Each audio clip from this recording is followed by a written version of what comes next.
everybody, this is Melissa, your free range psychic. Today is January 28th. It's a Sunday, 2024. And today I am going to do an update on Vladimir Putin just to kind of see what's going on with him. He seems to be kicking it, still kicking it. I know I've done readings on him several times where I've seen him sick and near death, but he seems to have longevity at this point, but I don't know. We'll see what the reading says beyond today. I want to thank everybody for buying my book. Bridge of Light, How to Pray to Angels is on Amazon, and I so appreciate any reviews that you want to leave, especially if you enjoyed the book, because that really helps me out on Amazon. I really do appreciate it. Okay, so I'm using the Gilded Tarot from the Easy Tarot deck for the reading, and then we're going to have another oracle card from the Sufi Wisdom Oracle deck by Rasuli, and then of course the musical interlude, which I hope you stick around for, that is at the end. Alright, so what do the guides have to say about Vladimir Putin? Of course, they give me the devil card because he is that energy, and he's consumed by that energy, and he wants to burn the world up in this energy as much as he can, not just his own country or Ukraine, but the whole world. This is what he really wants. Dominion above the tower. So this is Putin's modus operandi, right? Creating chaos, sending chaos agents to other countries, infiltrating the social media with disinformation and on COVID or QAnon or whatever. And so he wants to destroy democracies and create misery and havoc and upheaval in Africa, in South America, in our country, in Canada, the whole world, wherever, Europe. And that's how he thinks he's going to win. But this card always has that duality of, well, you may try to cause an insurrection, you may try to bring down these governments, but in the end, you are the one who falls out of the tower. And really, if you look at the government right now in Russia, this is the state of affairs. Putin's destroying the economy. It's like something like 300,000 Russian soldiers have died, so I hear, in fighting to occupy Ukraine. He's depleting the weapon arsenal, and he's losing loyalty. People who were staunch Putinists, I don't know if that's the right word, but who really believed in Putin, are losing faith in him. And of course then, they're continually turning up dead, or, having fallen out of windows or gotten run over accidentally by cars and whatever. It's a thing, right? Death by window in Russia. And two Russians who Putin has decided he either wants to make examples of or doesn't trust anymore. And he's got his spies everywhere. And he's totally paranoid. Totally paranoid. In the past, so this is the Knight of Swords and Five of Swords, and this is the attack, these aggressive attacks on Ukraine, on the United States. He's waging war on the world, as I had said before. And he doesn't back down. He has had advisors who just told him, back down, back off, let's recoup. Let's see if we can salvage something. But this is not how he operates. He's completely without any kind of break here. Full forward. And in his delusional mind, he thinks he's going to recreate the earlier Soviet Empire. And that's his legacy. But that isn't, that's not going to happen. Underneath, of course, here's the King of Swords, and this is Putin, thinking still that he is, psychopath that he is. He's above the fray, looking down, and he's in control here. He's going to be in this position for life, and, beyond if he could help it. And he's not going to give up any little bit of power.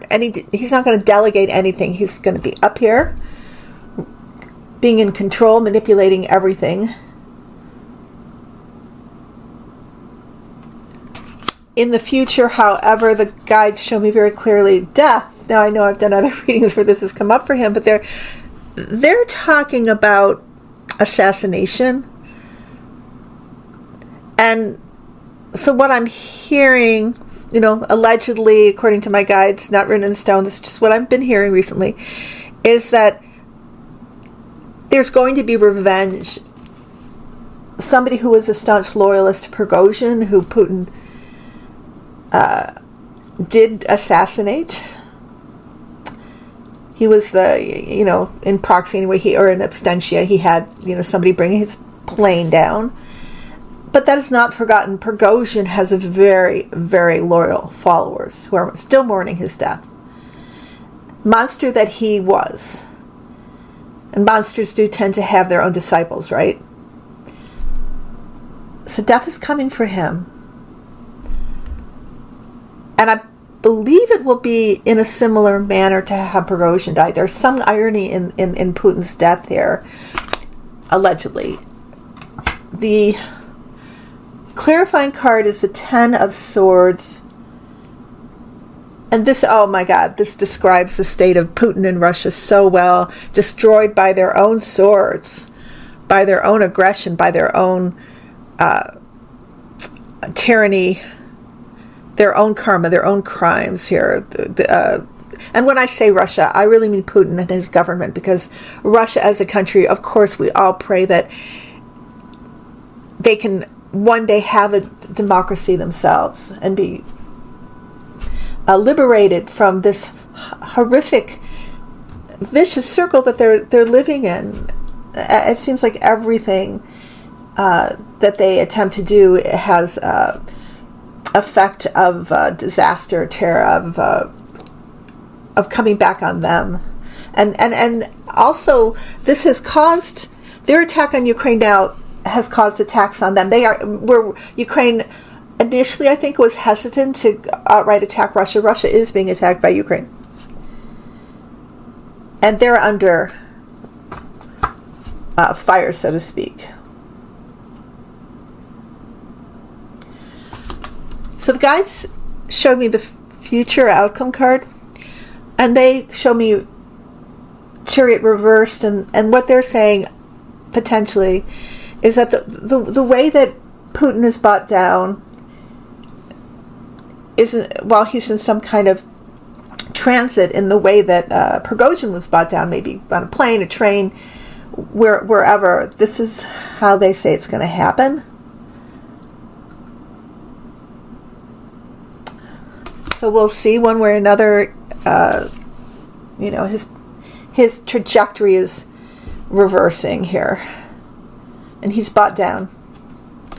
So that is my reading on Putin, my update on Vladimir.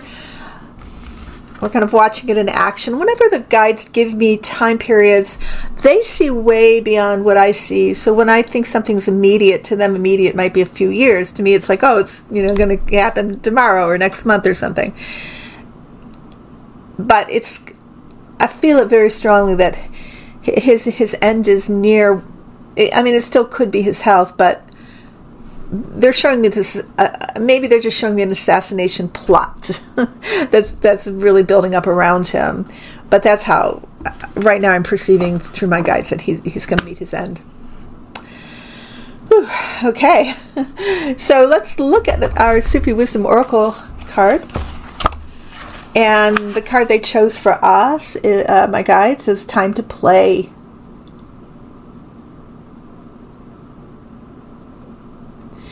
Time to play. Make time to dance and play. Dance when you're broken open. Dance if you've torn the bandage off. Dance in the middle of the fighting. Dance in your blood. Dance when you're perfectly free. And that is a poem by Rumi. Rumi comes to remind you that play and developing a more playful attitude are not only enjoyable, but essential to good mental health.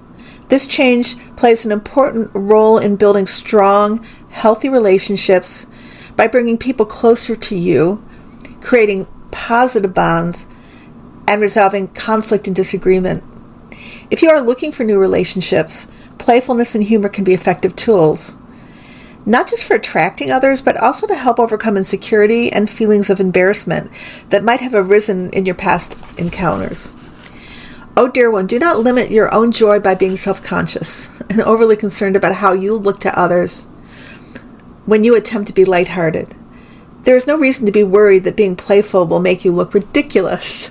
Reclaim your inner child by setting inside regular quality time to have fun. The more lighthearted you are, the easier it becomes. Sprinkle your life with more fun, things that make you lose yourself in the moment. Beloved, you need to play, especially when you believe you are too busy. Why not start now? The great oracle Rumi encourages you to be in love with life no matter what you're doing. When you remember to dance, you feel joy. Plan to do something playful. Be spontaneous. Set aside your inhibitions and do something fun that you haven't done for a long time. Mantra: I am in love with life. There's always time to play, always time for fun, always time for love. Time to play.